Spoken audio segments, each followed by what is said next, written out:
Rio de Janeiro, 27th of August, 1883. A senior civil servant of the Brazilian imperial household dies of typhus, and leaves a widow and 5 orphans. Touched by the loss, Isabel, Princess Imperial of Brazil, offers a college scholarship to the 15-year-old only male son. The young man refuses, and tells the princess that, as a Republican, he could not and would not accept any favors from the crown. This dauntless young man, Augusto Pestana, would become an engineer, a statesman and one of the main leaders of the Republican Party of the great state of Rio Grande do Sul, in southern Brazil.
Pestana was born on the 22nd of May 1868, in the then capital of the Empire of Brazil. His parents were of Portuguese heritage and belonged to middle-class families that came to Rio in the early 19th century at the time of the transfer of the Portuguese court to South America. In spite of his conservative and devout Catholic upbringing, the young Pestana joined the Republican movement, which would contribute to overthrow the Brazilian monarchy. As many in his generation, he was deeply influenced by the ideas of the French philosopher Auguste Comte, founder of positivism. After the loss of his father in 1883, Pestana taught history, geography and mathematics to help his family, as well as to finance his own studies at Rio's Polytechnic, Brazil's oldest engineering school.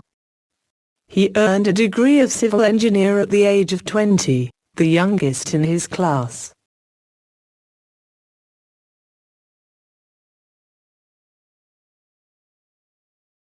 A few months after graduation, Pestana accepted an invitation to move to Rio Grande do Sul, in order to work in the Porto Alegre to Uruguaiana Railroad.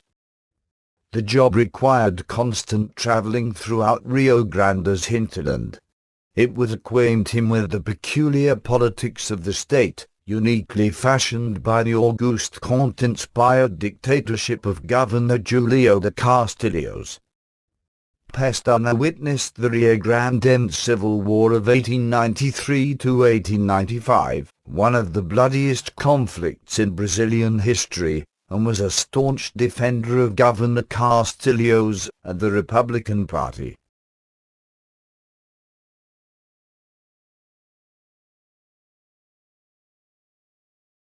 In late 1898, Pestana was appointed director of Ijuí, a settlement created 8 years earlier in the northwestern part of Rio Grande do Sul.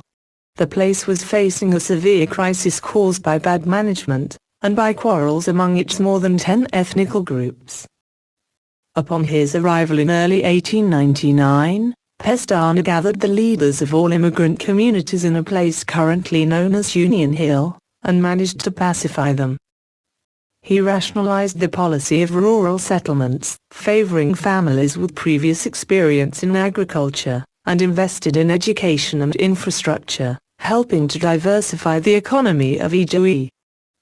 During Pestana's 13-year tenure, the population rose from 6,000 to 28,000 inhabitants. His administration built approximately 200 miles of roads and bridges over all rivers crossing the settlement. 16 public schools and 16 private ones were opened, catering for 2,000 pupils. Thanks to the environment created by Pestana, the settlement, nearly moribund in 1899, boasted in 1912 more than 100 food factories, 70 shops, 32 grist mills, 42 sugar mills, a typography and 4 hotels.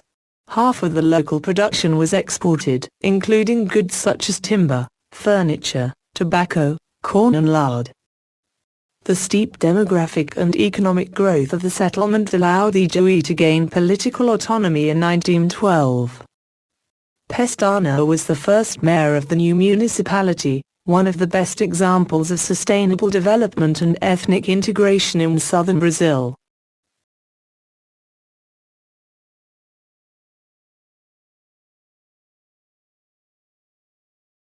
After a brief period as director of the Minas Western Railway, Pestana was elected in 1915 to the National Congress of Brazil.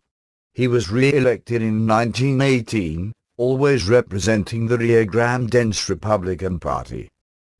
As a congressman and member of the Budget Committee, he granted priority to rail transport, and advocated changes in the policy of public concessions in place since the Empire.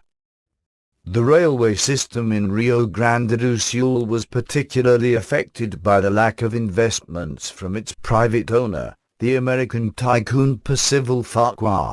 The consequences were being strongly felt by the local economy.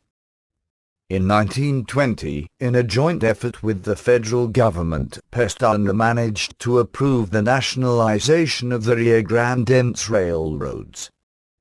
A new company was created, the Rio Grande do Sul Railway, entirely owned by the state government. Pestana left Congress to become the first president and CEO of the company, known by its Portuguese acronym, VFRGS.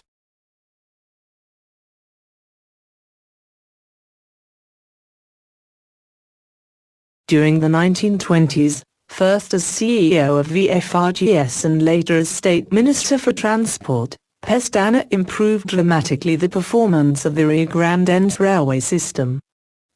Notwithstanding another civil war, the so-called 1923 revolution, the number of passengers transported in the state rose from 1.1 million in 1920 to 2 million in 1928. While the freight number rose from 640,000 metric tons to 1 million metric tons. Concerned by the increasing dependence on imported fuels, Pestana fostered the procurement of steam locomotives, adapted to locally produced coal. The company also started to assemble passenger and restaurant carriages in its Santa Maria Central unit. Under Pestana, the Rio Grande do Sul Railway became a model of efficiency and good management, which lasted until the absorption of the company by the Brazilian Federal Railway System in 1959. Pestana also had a keen interest in aviation, and supported the creation in 1927 of Varig, Brazil's first airline.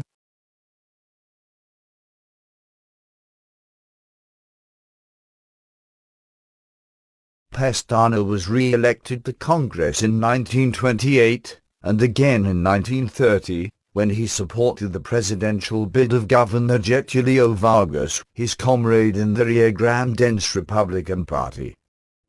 The defeat set in motion the revolution that took Vargas to power.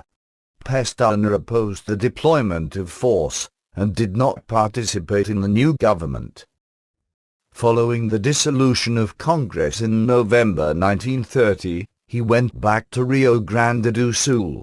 His last public task was the modernization of the Porto Alegre harbor in 1932. On the 29th of May 1934, Pestana died from cancer at the age of 66.